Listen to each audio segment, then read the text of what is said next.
Bagong taon and bagong bahay mga picture home buyers and kabahay. Big shoutout po dito sa mga nakapag-avail sa Istana Tanza Villas. Good news po dahil nag-i-start na po ang land development natin dito sa Istana Villas. Big shoutout also sa mga picture home buyers or sa mga home buyers na nagtiwala sa amin dito sa 2024 sa Istana Villas. So for today, especially kay Sir Mark, nag-aabang always dito sa update natin sa Istana Villas. Ito na po yun, Sir Mark. Ito na po yung update natin sa Istana Villas.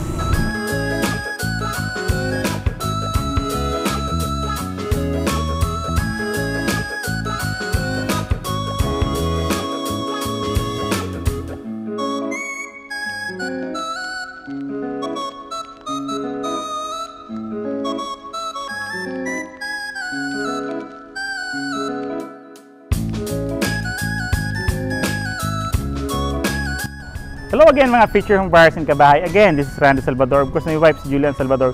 This 2025, kami pa rin po ang susi at tulay patungo sa pangarap niyong bahay. So yun po, sa mga home buyers na nakapag-avail dito sa Istana Villas. So yan, good news po. Especially sa mga home buyers na nagtiwala sa amin ng 2024 dito sa Istana Villas. Ito na po yung update natin. So nag-i-start na ang land development natin dito sa Istana Villas. And sa mga naghahanap pa rin po ng most affordable 3-story townhouse dito sa Tanza Cavite, this is your chance mga kabahay. Hanggat napakababa pa ng down payment, ini-start na ang land development natin. So yan, nakita naman natin sa drone shot yung land development natin dito sa Istana Tanza Villas. So yan, sa mga naghahanap pa rin po ng affordable nga, so yan po, house tour tayo dito sa Istana Tanza Villas.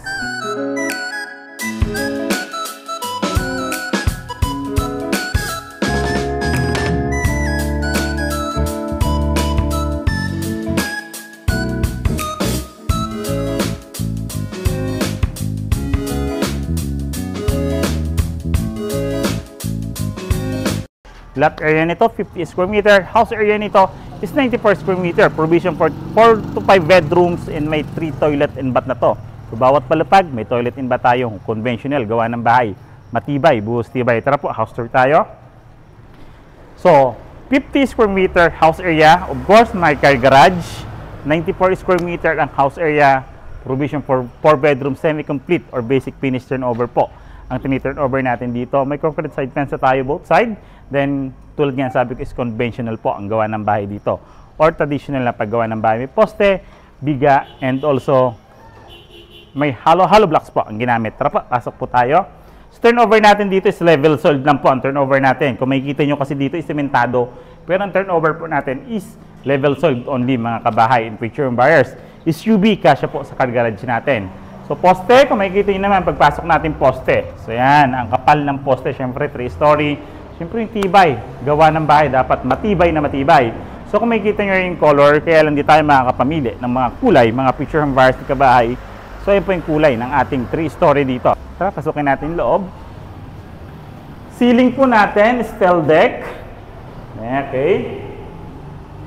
Ito yung pinaka deliverable unit. Actual turnover, once bumili ka, kabahay, once mag-avail ka through Pag-ibig Housing Loan, so ito po yung ibibigay sa ating unit. Bintana natin, sliding windows na yan. And painted na po yung wall and ceiling. Ang tawag po namin dito is a basic finish turnover. Kasi may paint na po ang wall, paint na po yung ceiling. So yun naman yung difference between the vertical finish turnover.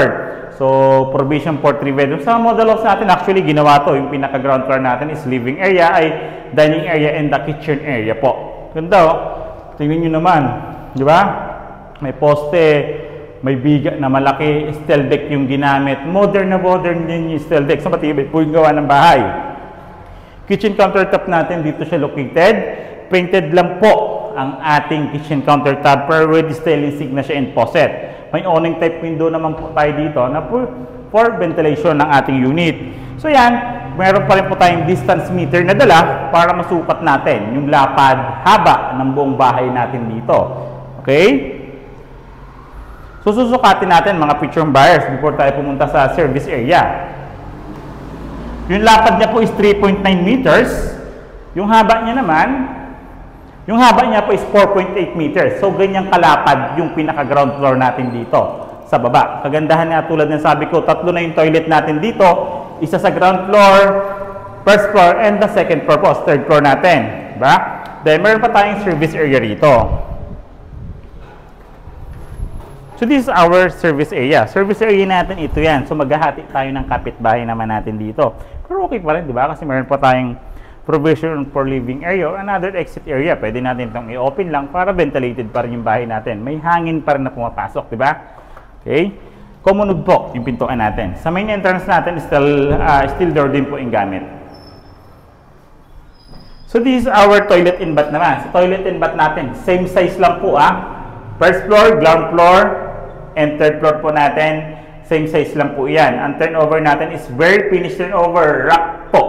Pati po sa flooring natin. Pero complete accessories po towards sa turnover. Hindi lang po naka-install ngayon kasi baka masira or lumain lang po. Pero nandiyan po yung lavatory and the water closet. Yung haba ng toilet natin dito is 1.7 meters. Yung lapad niya po is 1.2 meters. Same size lang po ito taas at sa third floor po. May ventilation din po tayo dito ng ating sliding window. Diba? Then lahat naman po ng hagdanan natin dito is buhos na po siya. Sementado na po. Then railings natin is tubular. Tara po, punta tayo sa second floor. Sa second floor naman natin, ito po yan. Kaya po ang 3 bedrooms dito. Depende po sa titira or sa inyong mga home buyers kung gaano kalalaking kwarto ang ilalagay natin. Pero later sa model house, ginawa po itong living room at isang bedroom. Kasi yung haba nito, yung haba niya po is 7.6 meters. Yung lapad niya po is 3.8 meters. And kung magpa-partition po tayo, lahat po ng rooms is may nakaprovide na po tayong mga outlets. So yung sinukat natin ditong haba at lapad, same lang po siya sa third floor natin. Kung makikita yung ceiling natin dito, ginamitan din po siya ng steel deck. Ang kapal ng biga, ang kapal ng poste. Diba? Sa harapan nating bintana is sliding windows. Sa likod nating bintana is sliding windows din po. Okay po? Okay. Yung railings naman natin dito sa second floor, kung makikita nyo is tubular din po yan. Continuation siya hanggang doon sa taas. Ito naman yung second toilet natin. For the second toilet and bath, tulad ng sabi ko, same po siya na sukat, same po siya na layout, rock finish, pero yung ceiling natin is painted. Okay po? Third floor tayo, same po sa third floor, buhos po yan, hagdanan natin. Dito naman sa pangatlong palapag natin, mga kabahay and future home buyers, yung ceiling natin, kung makikita yung ceiling natin, is naka-drywall na po yan. Diba? Then, yan, mga poste, biga, lawak, same size lang po ito. Sinukat natin dito sa baba. Meron din po siyang toilet and bath dito. Ganda. So ngayon, pakita naman natin yung dress up o yung binihisan na 3-story townhouse po. Come on! Yung mga future home buyers and kabahay, so nakita nga natin yung actual turnover or deliverable units. Siyempre, hindi maaaring din namin ipakita sa inyo yung dress up unit. Tara po! So dress up unit natin, kung makikita yung car garage natin, so meron na tayong nakalagay na tiles for our car garage. So yun naman yung na-improve natin dito. Pero sa loob, makikita yung excited na ba kayo makita kung paano binihisan ang 3-story townhouse. Tara po! So ito na po yan mga future home buyers ng kabahay. Kung makikita nyo, tulad nga ng sabi ko, sa dress up natin, yung dress up unit natin, yung pinaka ground floor natin, nandito located yung ating kitchen area and the dining area po. Diba? So ideally, so pwede natin itong gawin sa magiging 3-story townhouse natin. Kitchen countertop natin, so minodified na natin. Kitchen countertop natin, which is pinahaba na siya, then nagkaroon na siya ng granite tiles. Diba? Imagine. So ganito, yung magiging bahay natin. Once naglagay tayo ng tiles, naglagay tayo ng partitions or mga appliances, ito na po yan. Then bintana, take note po, yung mga bintana natin sa gilid, kung makikita nyo, may mga bintana tayo sa gilid. For the corner unit and unit lang yan po. For the inner unit is front and back only lang po ang bintana natin. Ito naman yung toilet and bath. So, kanina di natin makita. Paano yung toilet and bath? So, check natin. So, this is our toilet and bath. Nakatayo siya from floor to ceiling. Then, nandiyan na nga si lavatory. Nandiyan na si water closet. And other accessories dito sa toilet and bath. Ang pintuan natin na ginamit is a plastic PVC type. Also, the hamba is plastic PVC type. Kung makikita nyo naman, yung hagdanan natin, naka-vinyl na po siya. Then, may ng ating mga homeowners. Diba? Tara po, proceed tayo sa second floor. Then, kung makikita nyo, naglagay tayong design dito sa wall, para naka-elevate yung ano niya. So, modern na modern yung design niya.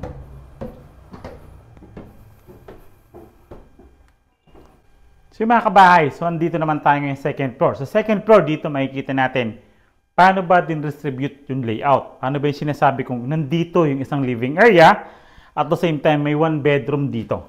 Tara, sukatin natin. Paano ba siya distribute? So yung haba nitong living area na ginawa natin dito is 4 meters yan, yung kahabaan niya. Then yung lapad niya naman is 2.9 meters. So ayun yung naging living area or family room natin dito sa second floor. So may one toilet and bath tayo rito. For the second toilet and bath natin, complete accessories siya. Same size lang naman sa baba. So wala naman po siyang pinagkaiba, mga picture home buyers and kabahay. Sa flooring natin, vinyl yung nilagay. So, ideally, di ba? Ganda nito. Tama yung kulay yung mga kabahay, oh. Di ba? So, napaka-modern ang kulay. Tara po, sa second room, or first bedroom, actually. This is our first bedroom naman dito sa second floor. So, ito naman, paano ba hinati yung yung second floor natin ng isang living area and at the same time, isang bedroom po.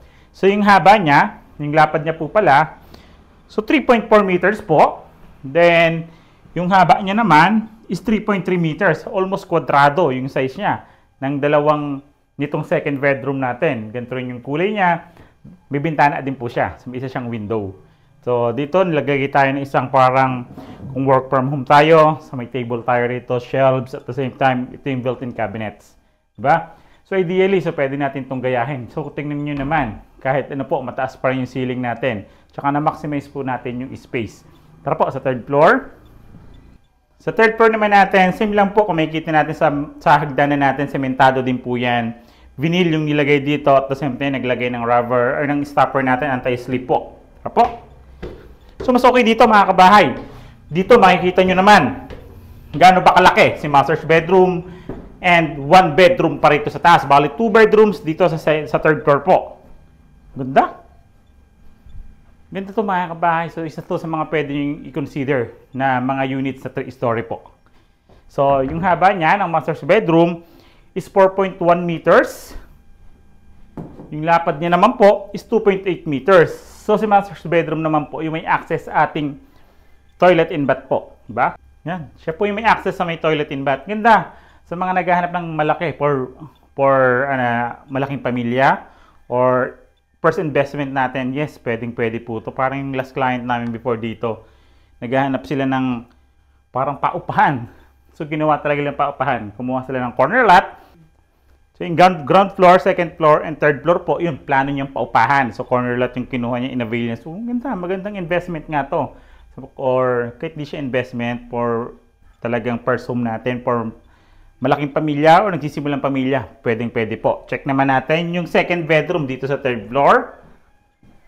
So, this is our second bedroom dito sa third floor. Ganda. Tamo, double size bed. So, naglagay ng carpet, built-in cabinet, shelves. May bintana pa rin. Yes na yes. Yes na yes tayo sa 3-story townhouse. So, 2.1 meters naman yung pinakalapad niya. Yung haba niya, kung kukunin natin hanggang dito sa pader. Yan. So, yung pader niya is 3.8 meters naman. So, okay na okay ito, di ba mga kabahay and future home buyers. So, pwede kung like for example, isa rin namin client dito. Pwede niya itong gawing isang gaming room. Di ba? Or office. So, ayan, ideally, pwede po yan. Dito sa 3-story townhouse na pinipictured namin. So, ngayon, pag-usapan po natin yung price. Kung magkano na po ba ito. Tara po. So, mga kabahay and future home buyers, so nakita na nga natin, pinipictured natin 3-story townhouse na to, yung site update natin. So yan, shoutout ulit sa mga home buyers namin. Big shoutout po sa lahat na nagtiwala sa amin dito sa 3-story townhouse na pinipicture namin today. Site update, ito po yan. So nakita natin, so may available pa nga po tayo dito mga future home buyers and kabahay. True Pag-ibig financing po ito. Diba? Yung computation po, ilalagay ko po siya dito sa site para mas madali nyo pong maintindihan from sample computation natin. Total contract price, reservation, down payment, monthly down payment, monthly amortization, and the required income.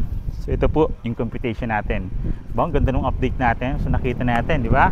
So, So yun, lahat naman po ng mga Pag-ibig members, welcome na welcome dito. Even the VAs or freelancers, welcome po tayo dito sa 3 story na pinipictured po namin today, mga kabahay. In picture, home buyers. So yung contact numbers namin, naka-flash naman po siya sa screen. Social media accounts namin, bisitahin nyo lang po yung comment or the description po. Andun po yun para mas madali nyo po kayo makontak. And kung ngayon pa lang po kayo napapadalaw sa aming YouTube channel, like, subscribe, pindutin nyo po yung bell button para updated kayo sa mga bagong videos namin katulad nito. Again, I'm Randy Salvador. Of course, my wife si Julian Salvador. This 2025, kami pa rin po, Asusi at Tulay, patungo sa pangarap yung bahay.